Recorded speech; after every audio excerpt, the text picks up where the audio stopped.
நாமக்கல் அடுத்த கீழ்காலனி பகுதியில் உள்ள உணவகத்தில் ஏற்பட்ட தீ விபத்தில் பல லட்சம் ரூபாய் மதிப்பிலான பொருட்கள் சேதமடைந்துள்ளது. அந்த காட்சிகளை பார்க்கலாம்.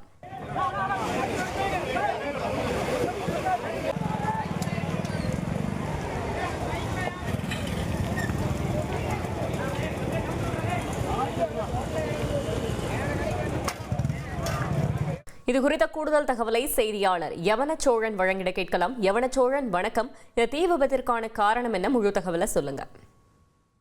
வணக்கம். நாமக்கல் மாவட்டம் பள்ளிவாயம் திருச்செங்கோடு சாலையில் கீழ்காலனி என்ற பகுதியில் கடந்த 10 வருடங்களாக செயல்பட்டு வரும் ஹோட்டலை சீனி என்பவர் நடத்தி வருகிறார். இந்நிலையில் இன்று காலை உணவகத்தின் வெளியே பரதபுரம் கல்வியின் அருகே புகைக்கூண்டின் வழியாக வெளியேறும் சிறு தீப்பெறி எதிர்பாராத விதமாக உடை மற்றும் இரும்பு தகரம் ஏற்பட்ட இடத்தில் விழுந்தது.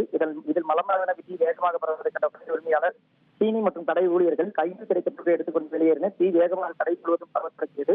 இதனை அடுத்து அக்கம் பக்கத்தில் உள்ளவர்கள் தீயணைப்பு தகவல் கேட்டனர். ரப்பை தீயணைப்பு வீரர்கள் விரைந்து தீயை அணைக்க முயன்றனர். மேலும் இந்த தீ விபத்து சம்பவம் குறித்து பெரியபாளையம் போலீசார் வழக்கு பதிவு செய்து விசாரணை மேற்கொண்டு வருகின்றனர். நீண்ட நேரம் ஆகியும் தீயை அணைக்க முடியாததால் தீயணைப்பு வாகனத்தில் இருந்த நீர் முழுவதும் தீர்ந்ததால் அக்கம் பக்கத்தில் உள்ள பொதுமக்களும் தீயை அணைக்க உதவினர். தகவல்களுக்கு நன்றி யவனச்சோழன். இனி செல்லும் இடமெல்லாம் செய்தி.